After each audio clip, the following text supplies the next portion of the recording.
사랑하는 여러분, 오늘 여러분은 예수 그리스도의 그분의 능력을 믿으십니까? 오늘 현재형의 내 인생에 예수님 그분의 놀라운 능력이 여러분 필요하시죠? 그렇다면 오늘 이 말씀은 다른 누군가가 아니라 바로 나에게, 우리에게 꼭 필요한 말씀이다 라는 걸 말씀드립니다. 여러분, 지난 시간에 살폈던 19절은 그의 힘의 위력으로 역사하심을 따라 믿는 우리에게 베푸신 능력의 지극히 크심이 어떠한 것을 너희로 알게 하시기를 구하노라, 이렇게 말씀합니다. 하나님 저들의 마음의 눈을 밝혀주셔서 세 가지였죠. 부르심의 소망과 또 주신 기업의 영광의 풍성함과 우리에게 주신 능력의 크심을 어떻게 하라고요? 보게 해달라, 이렇게 사도 바울이 기도합니다. 그리고 본문 20절부터 23절의 말씀을 통해서 그가 앞에서 세 번째로 보게 해달라고 했던 그 능력이 어떤 것인지를 쭉 묶어서 우리들에게 설명하고, 또 제일 마지막 부분에서는 이제 우리를 묶어서 세워주신 교회가 어떤 교회인지를 이제 설명을 해주고 있습니다. 그 부분이 오늘의 설교를 구성하고 있어요. 자, 말씀드린 대로 여러분, 오늘의 본문 20절에서 20절부터는 그 앞이죠. 19절에 나오는 단어인 우리에게 풍성한 능력이 어떤 능력인지를 설명을 하고 있습니다. 여러분, 우리 하나님의 능력은 죽으셨던 예수 그리스도를 다시 살리신 부활의 능력인 줄로 믿습니다. 여러분, 이것은요, 베다니 마을에 있었던 나사로처럼 죽었다가 살았지만 나중에 그 연수가 다해서 세상을 떠나게 되는 그런 제한적인 소생을 이야기하는 것이 아닙니다. 대신에 우리 주님에게 있는 능력은 다시 살아나시되 또다시 죽음을 맛보지 않는 온전한 생명을 취하신 완전한 부활을 이야기하는 것입니다. 그 부활의 능력을 보면서 주님은 잠자는 모든 자들에게 있어서 부활의 첫 열매가 되어 주셨다라고 말씀합니다. 그래서 우리도 그 부활을 보면서 앞으로 우리도 어떻게 될 거다? 저렇게 부활할 것이다. 그분이 우리의 산 소망이 되어 주셨다. 이렇게 고백하게 되는 것입니다. 주님이 부활하셨던 것처럼 우리도 다시금 부활하게 될 것을 믿습니다. 여러분, 어떻게 우리가 그걸 고백하고 아멘 합니까? 그분의 능력이 부활의 능력임을 믿기 때문에 가능한 것입니다. 성경은 말씀합니다.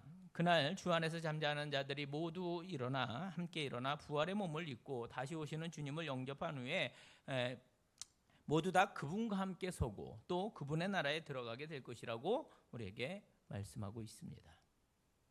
근데 어떻게 우리가 아멘할 수 있느냐? 그분의 그 능력이 부활의 능력을 믿기 때문에. 사랑하는 성도 여러분, 끝까지 예수 잘 믿으셔서 그날 우리 모두 다 함께 주 안에서 다시 살아나 재림하시는 주님을 함께 맞이하고 영광의 나라에 꼭 들어가는 우리 모두가 될 수 있기를 주님의 이름으로 축원을 드립니다. 여러분, 지난 시간 19절에서 사도 바울은 에베소 성도들을 위해서 기도할 때 그 마음의 눈을 밝혀주셔서 세 가지를 제대로 보게 해달라, 앞에서도 말씀드렸어요. 그것을 기도했습니다. 첫째가 뭐였어요? 다시 한번, 부르심의 소망. 두 번째가 우리 기업의 영광의 풍성함. 세 번째가 우리에게 베푸신 능력이 얼마나 큰지를 보게 해달라, 그렇게 기도했습니다. 그 중에 세 번째, 믿는 우리에게 베푸신 능력의 크심. 그때 그분이 우리에게 능력을 주셨다고 할 때 그 동사의 시제가 여러분 현재형이라는 것을 우리가 꼭 알아야 합니다. 이게 중요해요. 예수님의 능력은 과거 내가 예수님을 처음 믿었을 때의 능력이 아니에요. 그분의 능력은 먼 미래에 저 천국에 가서 내가 맛보게 될 그러한 미래형의 능력이 아니라 그분의 능력은 오늘 언제나 이곳 내 삶의 한가운데 오늘 경험되는 현재형의 능력인 줄로 믿습니다. 우리는 예수 그리스도의 그분의 현재형 부활의 능력을 이야기하고 있는 겁니다. 여러분, 부활의 능력을 믿으시길 바랍니다. 그럼 크게 아멘 하시기 바랍니다. 이 시간 아멘 하신 분들, 그들에게 현재형의 능력이 체험되는 은혜가 있기를 축복합니다. 예수님이 주신 그 부활의 능력이, 초대교회 성도들에게 주어진 그 부활의 능력이 오늘 이 21세기를 살아가고 있는 우리에게 똑같이 주어져서 현재형의 능력으로 새 출발의 역사로 화하는 복된 시간이 되시기를 축복합니다. 그분이 우리들에게 부활의 능력이 된다는 거예요. 그리고 그 능력이 우리 것이라는 겁니다. 자, 두 번째, 오늘 본문에 등장하고 있는 그분의 능력은 그 아들을 모든 만물 가운데 높이시는, 즉 승리케 하시는 능력입니다. 한번 따라해 보겠습니다. 세상을 이기는 능력, 승리케 하시는 능력. 여러분 20절부터 쭉 다시 보면 그의 능력이 그리스도 안에서 역사하사, 첫째, 죽은 자들 가운데서 다시 살리시고. 여러분 방금 부활의 능력을 우리가 살펴보았습니다. 두 번째 뭐예요? 하늘에서 자기의 오른편에 앉히사 모든 통치와 권세와 능력과 주권과. 여러분 이것은 이 세상에 있는 것들이에요. 그런데 그것뿐이 아닙니다. 쭉 보면 세 번째, 이 세상뿐 아니라 오는 세상에 일컫는 모든 이름 위에 뛰어나게 하시고, 이렇게 말씀하여 이 세상 너머에 있는 것들 가운데서도 뛰어나다라고 말씀합니다. 그래서요, 마지막 23절 보면 또 만물을 그의 발 아래에 복종하게 하시고 그를 만물 위에 교회의 머리로 삼으셨느니라, 이렇게 말씀합니다.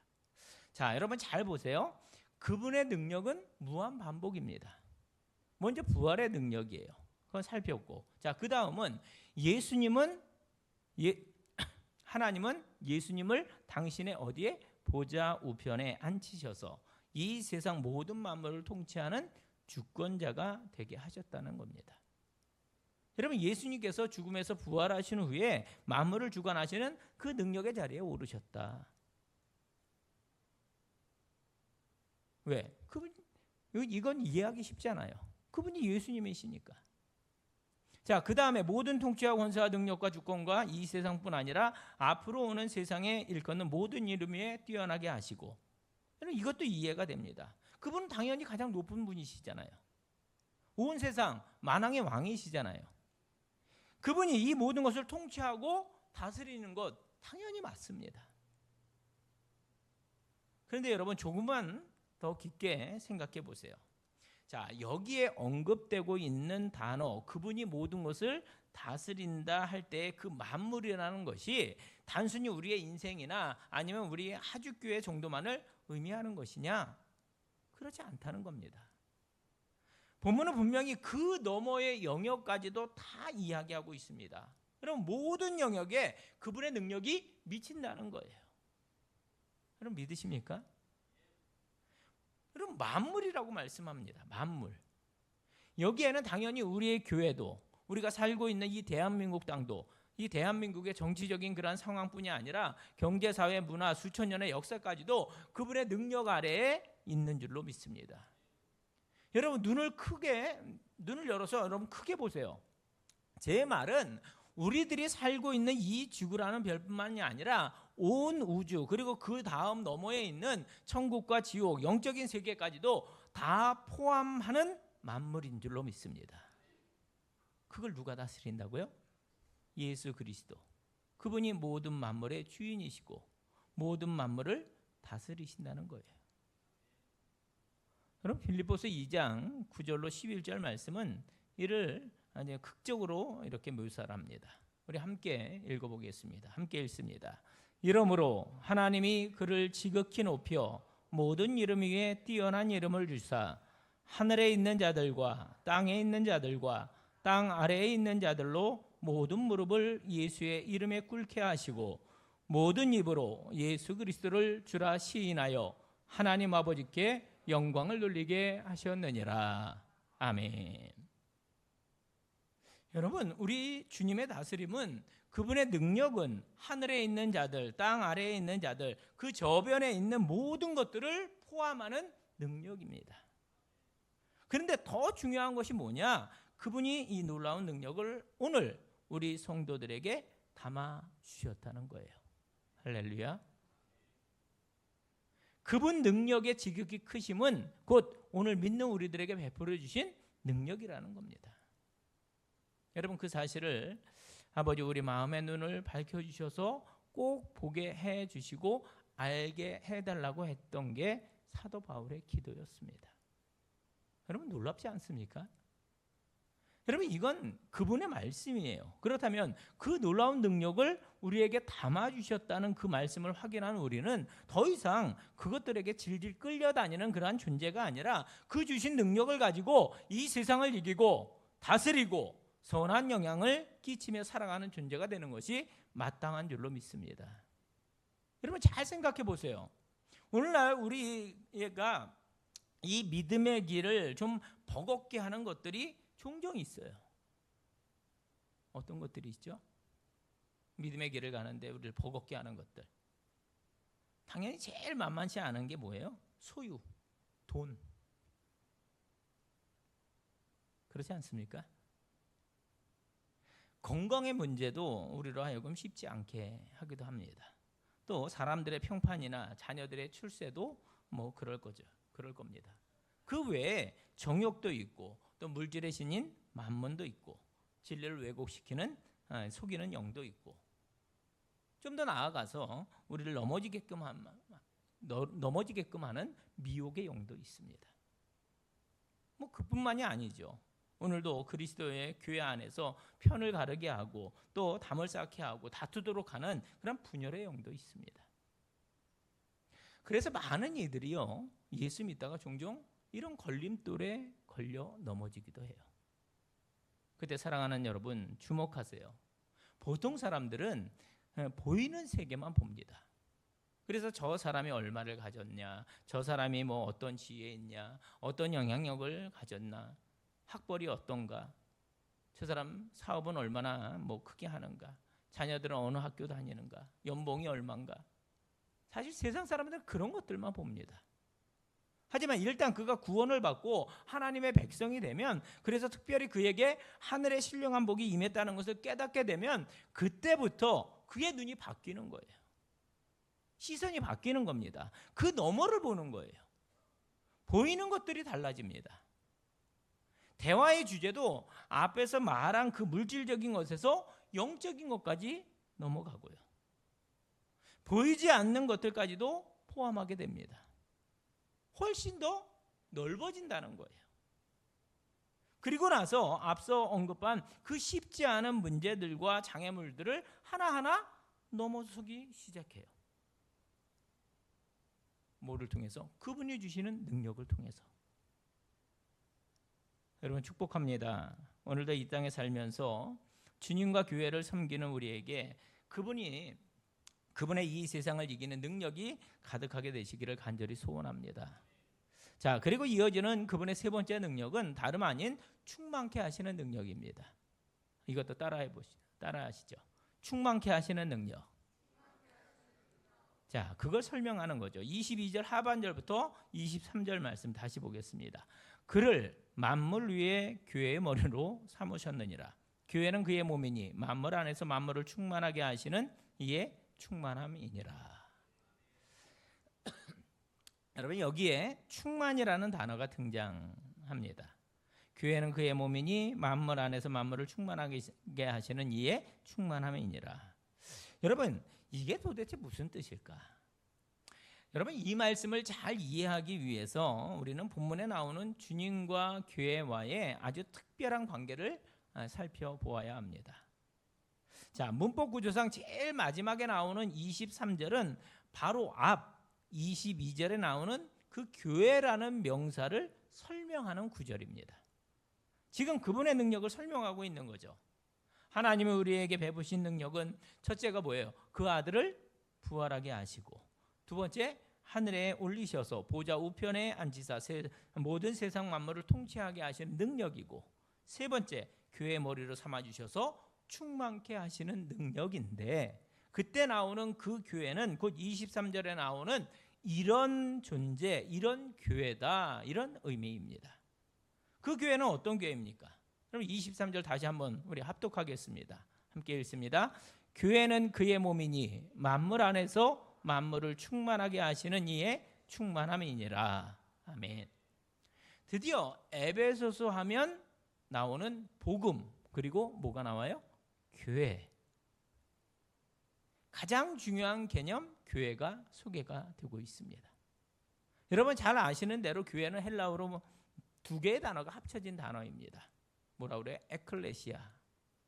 이때 에클레시아 할 때 앞에 나오는 에크는 무엇으로부터이고 칼레오, 뒤에 나오는 칼레오는 부르다, 이런 뜻입니다. 그러니까 교회는 하나님이 이 세상으로부터 불러낸 사람들의 모임이라는 거예요. 그러므로 교회는 건물이 아니라 부르심을 받은 저와 여러분임을 절대로 잊지 마시기 바랍니다. 앞으로 우리는 계속해서 이 교회의 신비, 교회에 대해서 많이 이제 이야기할 텐데, 오늘은 이 머리와 몸이라는 비유에 담긴 중요한 의미 네 가지를 함께 묵상하도록 하겠습니다. 여러분, 예수 그리스도라는 머리와 지체된 몸을 이루는 우리, 첫 번째는 겸손이에요. 겸손. 따라해 보세요. 겸손. 교회는 그의 몸이니 우선 우리는 내가 머리가 아니다라는 사실을 통해서 나 자신이 어떤 존재인지를 알게 되는 거예요. 내가 머리가 아니지, 그분이 머리이시지. 그러면 우리는 반드시 어떻게 된다고요? 겸손해질 수밖에 없다라는 겁니다. 여러분, 저는 목사고 특별히 목회를 통해서 교회를 섬기는 사람이잖아요. 그러니까 이제 뭐 하나하나 뭔가를 할 때마다 좀 이걸 치밀하게 생각하고 또 기도하고 또 뭔가를 좀 고민하고 이것저것 따져보고 그렇게 사역을 준비하고 진행을 합니다. 물론 중간에 뭐 이런저런 걸림돌도 있고 또 마음 써야 할 일도 있고 때로는 이걸 좀 조율해야 될 것도 있고 뭐 의견이 다른 분도 이렇게 이제 만나고 또 뭐 재정도 고려해야 되고 그러면서 계속 뭘 이렇게 준비하다가 제일 마지막 최종적으로 뭔가를 결정해야 될 때가 종종 있습니다. 왜? 담임 목사이기 때문에. 그래서 이제 이건 이렇게 저건 저렇게 이렇게 조언도 하고 결정을 하다 보니까 마치 만일 지가 뭐 우리 교회 사역의 중심에 서 있다 이렇게 착각할 수가 있다는 겁니다. 그런 위험성이 있다는 거예요. 뭐 지가 굉장히 중요하고 뭔가가 된 듯 그렇게 착각하는 그런 거 말입니다. 여러분 절대 그렇지 않습니다. 여러분 교회는 그의 몸이니 즉 목사가 머리가 아닌 거예요. 주님이 머리이신 줄로 믿습니다. 여러분 아멘 하셨죠? 이게 너무도 당연한데 자꾸 이걸 잊을 때가 있다는 거예요. 담임 목사는 이걸 잊으면 그 목사는 자칫 교회와 성도를 자기 영광과 이익을 위해서 이용해 먹는 사기꾼, 협작꾼 목사가 될 수도 있다라는 겁니다. 방심할 수 없어요. 왜냐하면 역사 속에 보면 굉장히 그런 일들은 많았거든요. 오늘도 그런 사건들은 너무너무 많이 있습니다. 그러므로 목사인 저부터 이 에베소서의 말씀을 기억하고 절대로 교회가 어떤 공동체인지를 잊으면 안 된다라는 겁니다. 예수 그리스도 그분이 머리이십니다. 그런데 여러분 목사만 그럴까요? 아니죠. 성도들도 그럴 수 있습니다. 저는 지금까지 목회자로 살아오면서 예수님의 교회를 너무도 쉽게 생각하는 그런 성도들을 여럿 만나보았습니다. 어떤 분은 주님의 교회를 뭐 자기 자아 실현의 장으로 이해를 하기도 합니다. 세상에서 별로 인정받지 못한 것을 교회 안에서 인정받기를 원해요. 그러면서 뭐 그 과정 속에 자기의 존재, 자기의 영향력 이걸 드러내고 과시해야만 속 시원해 하는 그런 분들이 있습니다. 그분 대단해. 그분이 해서 그분이 도와주셔서 이렇게 된 거야. 물론 맞습니다. 참 귀한 분들이에요. 잘 섬겨요. 그런데 그게 늘 그렇게 되어야 한다 이렇게 생각하니까 자칫 지나쳐서 자칫 교회의 영광보다 자기의 영광을 먼저 고려할 때가 있다라는 거예요. 교회의 덕보다 나의 뜻대로 또는 내 의지의 관철, 이걸 먼저 구할 때가 있다라는 겁니다. 여러분 기억하세요. 그런데 혹시 그런 식으로 하다가 보배로운 예수 그리스도의 영광을 통째로 날려버리는 분도 있습니다. 일평생 섬겼던 주님, 일평생 섬겼던 교회를 놓칠 수 있다라는 거예요. 하나님이 교회를 당신의 영광스러운 존재로 세우셨는데 어떤 사람들이 그 교회를 초라하고 보잘것없이 낮춰버릴 수가 있습니다. 결국 뭐 요즘 교회가 다 그렇지 뭐 손가락질하기도 합니다. 여러분 이런 일은 역사 속에 비일비재했습니다. 요즘만 일어나는 현상이 아니다라는 겁니다. 그러나 교회는 주님께서 머리가 되어 다스리시는 공동체임을 절대로 잊지 않기로 하겠습니다. 그 사실을 기억하면 목사도요, 또 성도도 모두 다 겸손해질 수가 있습니다. 여러분 기억하십시오. 우리가 그분의 선택을 받아서 예수 믿게 된 이유는 우리에게 있는 어떤 잘남에 있지 않습니다. 오히려 반대예요. 고린도전서 1장 27절에서 29절 말씀을 보면 하나님이 여러분을 선택한 이유를 아주 정확히 기록해 놓으셨습니다. 우리 함께 이 고린도전서 1장 27절로 29절 말씀 읽겠습니다. 함께 읽습니다. 그러나 하나님께서 세상의 미련한 것들을 택하사 지혜 있는 자들을 부끄럽게 하려 하시고 세상의 약한 것들을 택하사 강한 것들을 부끄럽게 하려 하시며 하나님께서 세상의 천한 것들과 멸시받는 것들과 없는 것들을 택하사 있는 것들을 폐하려 하시나니 이는 아무 육체도 하나님 앞에서 자랑하지 못하게 하려 하심이라. 아멘. 이해되셨죠? 하나님은 우리를 선택하고 구원해 주신 이유는 우리가 미련했기 때문에, 연약했기 때문이라는 거예요.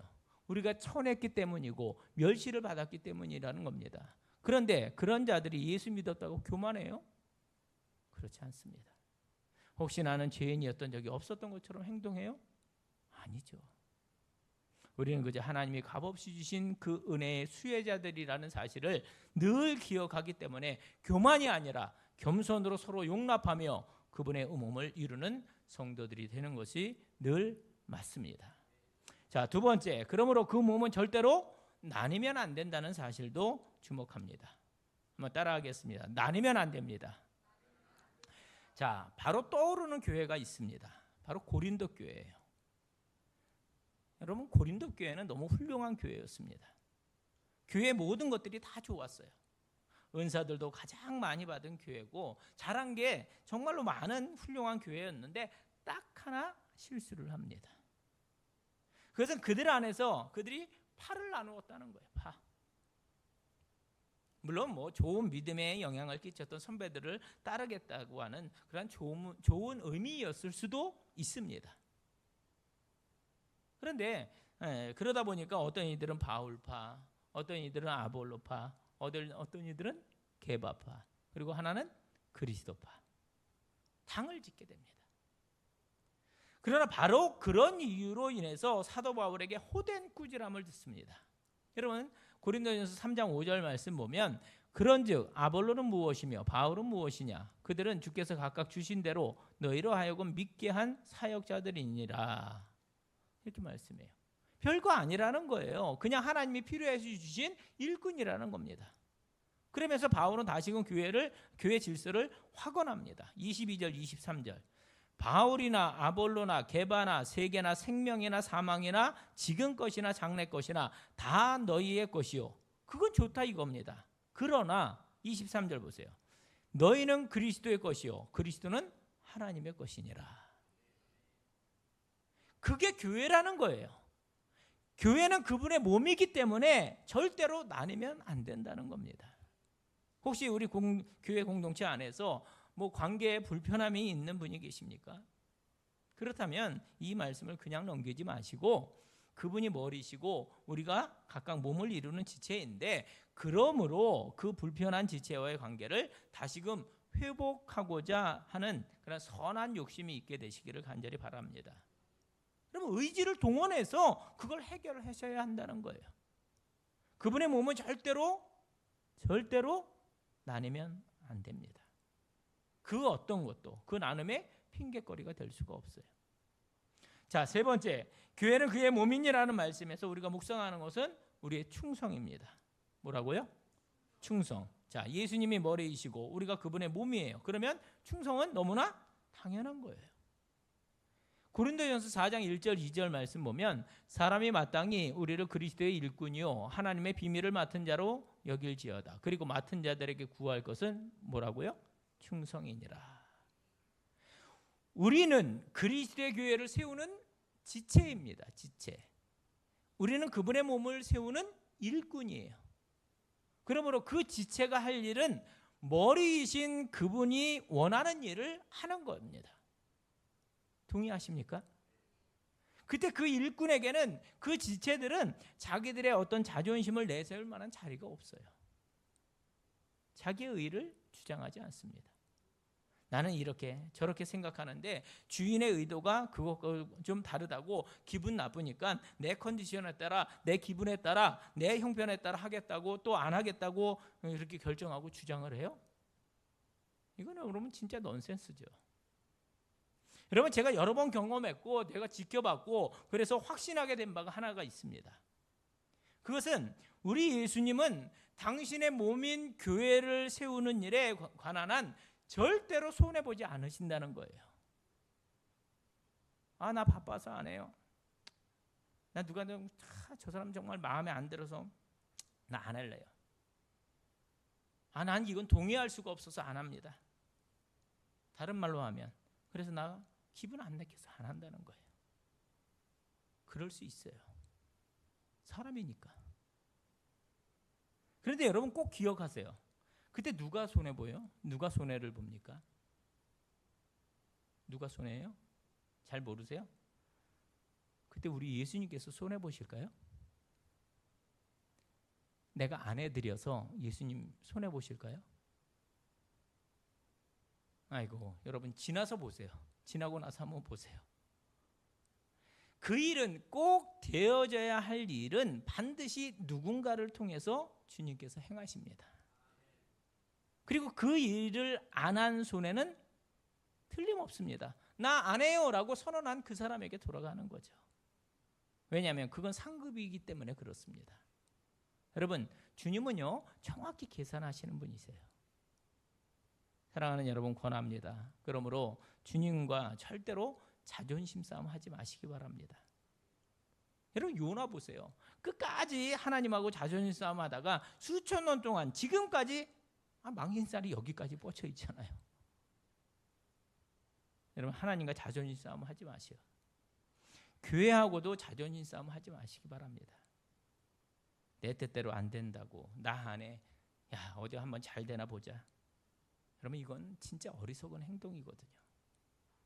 여러분 그렇게 하지 마시고 대신 이 말씀을 기억하시기 바랍니다.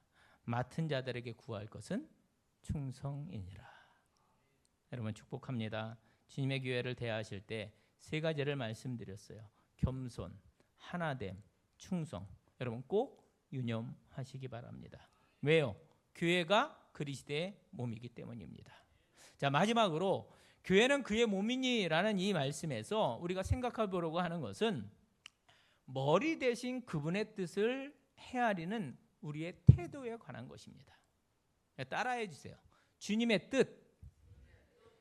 여러분 에베소서는 끝까지 여러 번 머리이신 예수 그리스도 그분의 몸을 이루는 지체인 우리를 가지고 계속해서 교회의 그 구조를 이렇게 설명을 합니다. 그때 그 몸을 이루는 지체인 우리가 취해야 할 태도는 머리이신 주님께서 뭘 원하실까? 주님이시라면 어떻게 하실까? 그걸 헤아리고 그걸 하는 게 맞는다는 것입니다. 그리스도의 몸, 주님의 몸을 이루고 있는 우리 지체가 우리 몸의 머리가 되시는 주님이 이 상황을 어떻게 보고 계신지, 그분이 뭐라고 생각하실지, 어떻게 판단하실지 그걸 헤아리고 거기에다 우리를 맞추며 살아가는 것이 마땅하다라는 거예요. 사랑하는 성도 여러분, 그분이 우리의 교회의 머리요 우리는 그분의 교회를 이루는 몸이 된다라는 이 말씀을 들으시고 때마다 일마다 머리 대신 주님이 원하시는 것을 헤아리시고 또 선택하고 행하는 우리 하주교회 지체들이 되시기를 주님의 이름으로 축복합니다. 말씀을 맺겠습니다. 함께 23절을 결론적으로 함께 합독하겠습니다. 함께 읽습니다. 교회는 그의 몸이니 만물 안에서 만물을 충만하게 하시는 이의 충만함이니라. 아멘. 본문은 그런 교회 결국 우리 주님으로 충만케 하신다 이렇게 말씀합니다. 여러분 주님으로 충만케 된다는 거예요. 저는 이 말씀을 상상력을 동원해서 꿈을 꿉니다. 그래, 이 말씀처럼 우리가 주님의 몸을 함께 이루면서 세상의 엉뚱한 것들로 자기 의로 자기 욕망으로 자기 스타일로 자아 실현으로 충만한 그러한 교회가 아니라 그리스도 그분으로 충만한 몸을 이루게 될 수 있다면 이 꿈이에요. 그리스도 그분으로 충만한 몸을 이루게 될 수 있다면 성도 여러분, 우리 교회 안에 딴 것이 아니라 그리스도로 충만케 되는 이 복을 소원으로 삼으시기를 바랍니다. 주님이 기뻐하시는 뜻이니 여러분 담대히 구하세요. 하나님, 제 안에 하나님, 제 옆에 있는 믿음의 형제 자매에게 주님으로 충만케 되는 복을 허락해 주시옵소서. 담임 목사라고 서 있는 저 이종환 목사에게 그리스도의 마음과 그리스도의 지혜와 그리스도의 사랑이 충만케 하여 주시옵소서. 여러분 그때 주님으로 충만한 교회가 되면 우리 교회가 어떻게 될까요? 여러분 우리의 예배가 어떤 변화가 일어나게 될까요?